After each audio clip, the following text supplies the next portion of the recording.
Welcome to be detail. दोस्तों, आज की वीडियो में बात करेंगे उत्तराखंड सीआरपी बीआरपी भर्ती के बारे में, जिसका ऑफिशियल लेटर जारी कर दिया गया है।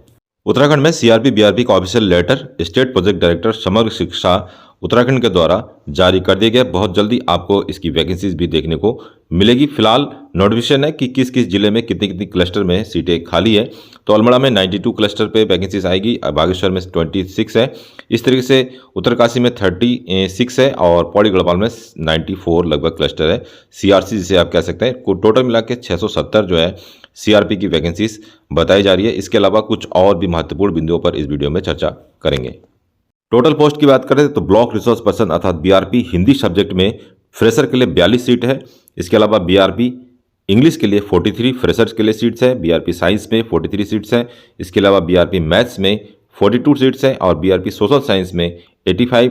इसके अलावा सीआरपी की सबसे ज़्यादा सीट्स है, जो कि 603 सीटों पर जो है फ्रेशर अप्लाई कर सकते हैं। इसके अलावा कुछ सीटें जो है रिटायर्ड टीचर के लिए भी यहाँ रिजर्व किया गया। कुल मिला के 97 जो सीट्स हैं वो रिटायर्ड टीचर्स के लिए रिजर्व किया गया है। इसके अलावा अकाउंटेंट कम सपोर्ट स्टाफ की वैकेंसीज भी इसमें आएगी, जिसमें 50 स्कूल्स में एक अकाउंटेंट की भर्ती की जाएगी, जिसमें अकाउंटेंट को जो है mobile and provide support and school and block help आपको करना होगा। मेंटेन देयर रिकॉर्ड, मतलब स्कूल से संबंधित जितने भी काम है उसमें अकाउंटिंग का हेल्प करना होगा। इसके अलावा daily accounting, income expense, acknowledgement, payment receive, vendor बनाना, बैंक रिकॉन्सिलेशन, इस स्टाफ ट्रेवलिंग एक्सपेंस, इन सारी की जानकारी या इसके बारे में भी काम आपको करना पड़ेगा यदि आप अकाउंटेंट में आपका चयन होता है। इसके अलावा कंसोलिडेटेड और कंसल्टेंट्स ऑफ जीएसटी का काम, पीएफ, एनएसडीएल। इसके अलावा district and block level officers taking guidelines और डेली एडमिन एक्टिविटीज़। तो काफ़ी लंबा चौड़ा यहाँ काम का दे रखा है कि यदि अकाउंटेंट की जो वैकेंसीज आएगी इसके अंतर्गत, उसमें काफ़ी लंबी चौड़ी इस जो है यहाँ पे वर्क लेवल दिया गया है। लगभग 50 स्कूलों को एक अकाउंटेंट मिलने जा रहा है।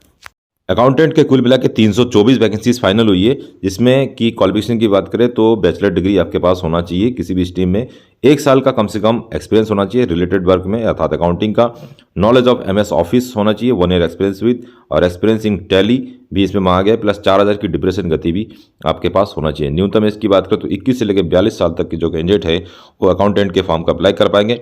मैक्सिमम जो है 18,000 रुपये सैलरी दिया जाएगा, जिसमें जीएसटी वगैरह वगैरह भी इसमें जोड़ा जाएगा। सीआरपी की बात करें तो सीआरपी में जो क्वालिफिकेशन मांगा है 55% आपका होना चाहिए पीजी में। पीजी आपका किसी भी स्ट्रीम में हो सकता है। इसके अलावा बैचलर ऑफ एजुकेशन अर्थात बीएड की डिग्री होनी चाहिए, प्लस सीटेट या यूटेट क्वालिफाइड भी होना चाहिए। इसके अलावा MS office, power point, email आदि की जानकारी भी आपके पास होना चाहिए, अर्थात आपके पास टीचर्स की क्वालिफिकेशन के साथ साथ एक क्लर्क का क्वालिफिकेशन भी होना चाहिए, तब जाके आप सीआरपी के फॉर्म को अप्लाई कर पाएंगे। एज की बात करें तो मिनिमम जो एज है 21 ईयर्स है और मैक्सिमम 42 ईयर्स है। मैक्सिमम जो है 40,000 रुपये सैलरी इसमें ऑफर किया जा रहा है। उसी तरीके से ब्लॉक रिसर्च पर्सन की बात करें तो यहाँ पे पोस्ट ग्रेजुएशन की डिग्री 55% मार्क्स के साथ होना चाहिए। इसके अलावा political science, geography, history and graduate candidate भी इसमें अप्लाई कर पाएंगे।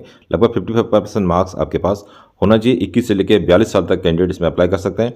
प्लस ब्लॉक रिसर्च पर्सन में भी आपके पास बीएड की डिग्री होनी चाहिए, सीटेट या यूटेट होना चाहिए, लेकिन इसमें यह मेंशन नहीं है कि सीटेट या यूटेट फर्स्ट होना चाहिए या सेकंड होना चाहिए। प्लस कंप्यूटर में MS office, power point, email आदि की जानकारी आपके पास होना चाहिए। कुल मिला के ब्लॉक रिसर्च पर्सन में भी आपके पास एक टीचर प्लस क्लर्क की सारी क्वालिफिकेशन होनी चाहिए। बीआरपी हिंदी के अंतर्गत जो वैकेंसीज इसमें आएगी उसमें आपका क्वालिफिकेशन जो मांगा गया है हिंदी में आपका पीजी होना चाहिए और 55% मार्क्स होना चाहिए, प्लस बीएड, प्लस सीटेट या यूटेट, प्लस कंप्यूटर की जानकारी आपके पास होना चाहिए। और इसी के अलावा बीआरपी इंग्लिश की जो वैकेंसीज है पीजी होना चाहिए 55% इंग्लिश के साथ। इसके अलावा बीएड, सीटेट, यूटेट और एमएस ऑफिस की जानकारी आपके पास होना चाहिए। इसी आधार पर साइंस की जो बीआरपी की वैकेंसीज आएगी उसमें पोस्ट ग्रेजुएशन 55% आपके पास होना चाहिए। फिजिक्स, केमिस्ट्री, जियोलॉजी, बॉटनी में से कोई 2 सब्जेक्ट और ग्रेजुएशन में भी कम से कम 55% मार्क्स इसमें मांगा जा रहा है, प्लस बीएड, यूटेट, सीटेट और कंप्यूटर की जानकारी आपके पास होना चाहिए। तो सब्जेक्ट वाली जितनी वैकेंसीज है उसमें एक लेक्चरर की जो क्वालिफिकेशन होती है सेम आपके पास होना चाहिए, क्योंकि इसमें स्कूलों को आपको ऑर्गेनाइज करना होगा, स्कूलों को ट्रेनिंग्स वगैरह देना होगा, टीचर्स को ट्रेनिंग देना होगा। तो सारी जो क्वालिफिकेशन मांगा है टीचर की क्वालिफिकेशन प्लस एक क्लर्क की क्वालिफिकेशन भी आपके पास होनी चाहिए। अब बात करें बीआरपी और सीआरपी की भर्ती कब तक आ सकती है तो जनवरी 2024 तक जो है इसकी भर्ती आ सकती है। आउटसोर्सिंग भर्ती आने वाली है, इसकी रिगार्डिंग सारी क्वालिफिकेशन एवं जॉब नेचर सब कुछ फाइनल हो चुका है। तो बहुत जल्दी आपको जनवरी के महीने में 2024 में इसका ऑफिशियल नोटिफिकेशन आ सकता है, लेकिन ये आउटसोर्सिंग भर्ती होगी। तो आउटसोर्सिंग भर्ती या तो ये प्रयाग पोर्टल के द्वारा आएगी या इसके लिए टेंडर निकाला जाएगा और उसी के द्वारा इस वैकेंसीज को फुलफिल किया जाएगा।